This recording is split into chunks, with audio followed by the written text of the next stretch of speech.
আমরা এখন যে কলিযুগে বাস করছি, এই কলিযুগ সম্পর্কে ভগবান শ্রীকৃষ্ণ ৫,০০০ বছর আগে কিছু ভবিষ্যৎবাণী করেছিলেন এবং ভগবান শ্রীকৃষ্ণের সেই ভবিষ্যৎবাণী ১০০ ভাগ সত্যি হয়েছে এই কলিযুগে। আজকের ভিডিওতে ভগবান কৃষ্ণের কলিযুগ সম্পর্কে করা বিখ্যাত ভবিষ্যৎবাণীর কথাই বলবো। তার আগে বন্ধুরা, আপনি যদি এই চ্যানেলে নতুন হয়ে থাকেন তো চ্যানেলটি অবশ্যই সাবস্ক্রাইব করবেন। আমাদের শাস্ত্রে উল্লেখ রয়েছে প্রধানত ৪টি যুগের: সত্যযুগ, ত্রেতা যুগ, দ্বাপর যুগ এবং কলিযুগ। দ্বাপর যুগের শেষ ভাগে ভাদ্র মাসের কৃষ্ণপক্ষের অষ্টমী তিথিতে কংসের কারাগারে জন্ম নিয়েছিলেন ভগবান শ্রীকৃষ্ণ। তাহার এই পবিত্র তিথি জন্মাষ্টমী বলে আমরা উদযাপন করি। মহাভারতের কুরুক্ষেত্রের সমাপ্তির পর এবং পাণ্ডবগণের প্রস্থানের পর শুরু হয়ে যায় কলিযুগ। আমাদের শাস্ত্রীয় ধারণা অনুযায়ী এই কলিযুগের পর আবার শুরু হবে সত্যযুগ। এই কলিযুগ সম্পর্কে পাণ্ডবরা ভগবান শ্রীকৃষ্ণকে প্রশ্ন করেছিলেন যে কলিযুগের প্রকৃতি কেমন হবে, কবেই বা শুরু হবে এই কলিযুগ এবং কার হাতেই বা অন্ত হবে এই কলিযুগের।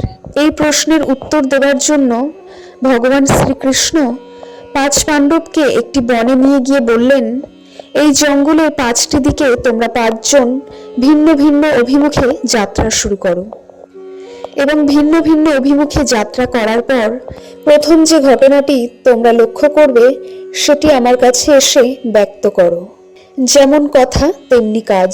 পরমেশ্বর ভগবান শ্রীকৃষ্ণের কথা অনুযায়ী পঞ্চপাণ্ডবরা জঙ্গলের ৫টি অভিমুখে যাত্রা শুরু করে। সবার প্রথমে যুধিষ্ঠির ফিরে এলেন। তিনি শ্রীকৃষ্ণের কাছে একটি অদ্ভুত ঘটনার কথা ব্যক্ত করলেন। তিনি দেখতে পেলেন ২ শুঁড় বিশিষ্ট একটি হাতি জলাশয়ে খেলা করছে। এই ঘটনাটি দেখার পর তিনি শ্রীকৃষ্ণের কাছে সম্পূর্ণ ঘটনাটি ব্যক্ত করেন এবং অদ্ভুত ২ শুঁড় হাতিটির প্রকৃতি সম্পর্কে জানতে চান শ্রীকৃষ্ণের কাছে। শ্রীকৃষ্ণ তখন বলেন যে কলিযুগে মানুষ হবে ঠিক এই রকমই। কলিযুগের বেশিরভাগ মানুষ হবে মিথ্যেবাদী এবং স্বার্থপর। তারা মুখে এক কথা বললেও কর্মক্ষেত্রে সম্পূর্ণ ভিন্ন থাকবে, অর্থাৎ তাদের দেওয়া প্রতিশ্রুতি এবং তাদের করা কাজের মধ্যে কোনো মিল থাকবে না। এরপর ভীম ফিরে এসে তার অভিজ্ঞতা ভগবান শ্রীকৃষ্ণকে জানালেন। তিনি দেখেছেন একটি গরু তার বাছুরকে চেটে চেটে আদর করছে, কিন্তু এত মাত্রায় বাছুরটিকে চাটছে যে বাছুরটির গায়ের ছাল উঠে রক্তক্ষরণ হচ্ছে। এই প্রশ্নের উত্তরে শ্রীকৃষ্ণ বললেন, কলিযুগের পিতামাতা তাদের সন্তানের প্রতি অন্ধবিশ্বাস ও স্নেহে তাদের সন্তানের ক্ষতির কারণ হয়ে উঠবে।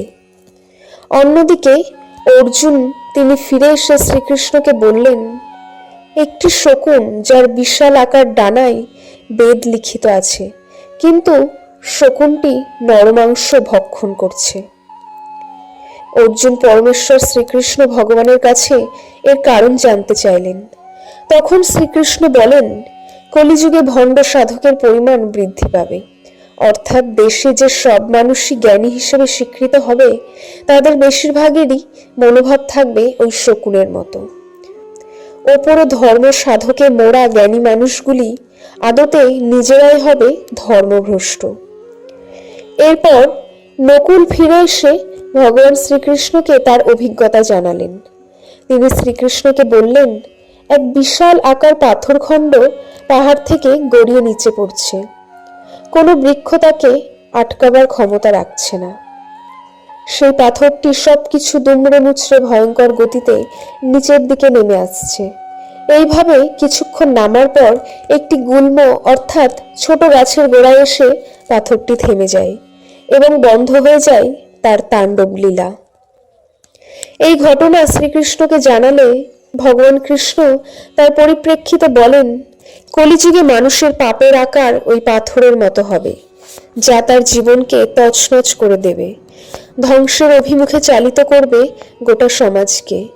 কিন্তু যদি কোনো মানুষ শুদ্ধ মনে শুধুমাত্র আমারই শরণাপন্ন হয়, তবে তাকে আমি সর্ববিপদ থেকে রক্ষা করব। অর্থাৎ সামান্য ওই ছোট গাছের মতো কেউ যদি আমার ভজনা করে, সমস্ত পাপ তাহলে সেখানেই বিলুপ্ত হবে। এরপর সহদেব তিনি তার অভিজ্ঞতার কথা শ্রীকৃষ্ণকে জানালেন। তিনি দেখলেন জঙ্গলের মাঝে বেশ কয়েকটি কুয়ো, কিন্তু আশ্চর্যের বিষয় হলো এদের মধ্যে সবথেকে গভীরতম যে কুয়োটি, তাতেই জল নেই।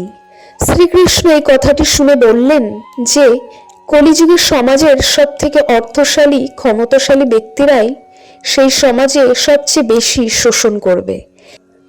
যারা নীচ তারা কাম ও বিনোদনের জন্য, সুরা তামাক প্রভৃতির জন্য প্রচুর অর্থ ব্যয় করবে এবং সমাজে পিছিয়ে পড়া মানুষদের জন্য থাকবে শুধুই অবহেলা। অতএব গরিবের শোষণই হবে কলিতে প্রবল। ধনীরা হারাবে তাদের বিচার বিবেচনা করার ন্যূনতম বুদ্ধি। বর্তমান কলিযুগ সম্পর্কে শ্রীকৃষ্ণ যে ব্যাখ্যা করে গেছেন এবং তার প্রতিটি যুক্তির বিন্দুমাত্র পরিবর্তন হবে না, তাও সত্য। সুতরাং পাপের এই যুগ থেকে বাঁচার একমাত্র উপায় কৃষ্ণ ভজনা করা। একমাত্র কৃষ্ণ নামে পারে আমাদের সঠিক পথে পরিচালিত করতে। প্রত্যহ গীতা পাঠ করুন এবং তারই সঙ্গে কৃষ্ণ মন্ত্রে নিজেকে বিভোর রাখুন।